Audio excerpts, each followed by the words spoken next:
Sa ibang mga balita, mas pinalawig pa ng Department of Education ang programa nito para sa mga nais makapag-aral. Patunay dito, maglalaan ng pondo ang ahensya para sa edukasyon ng mga katutubo nating kababayan.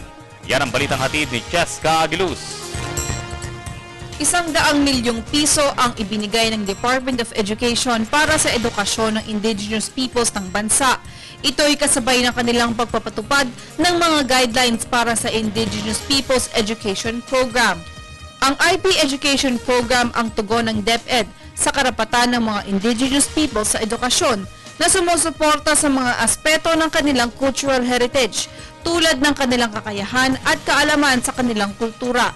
Ang mga rehiyon ng Ilocos, Cagayan Valley, Central Luzon, Calabarzon, Mimaropa, Bicol, Western Visayas, Central Visayas, Eastern Visayas, Western Mindanao, Northern Mindanao, Southern Mindanao, Central Mindanao, Caraga at National Capital Region ang babahagian ng pondo para sa IP Education Program. Bukod dito ay gagamitin din ang pondo upang hasain ang kaalaman, kakayahan at kaugalian ng mga guro at tauhan sa mga opisina ng DepEd na makakatulong upang maging epektibo at matagumpay ang naturang programa.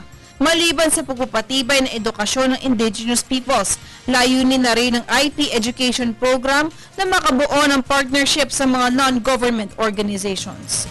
Para sa Telebisyon ng Bayan, Cheska Aguiluz.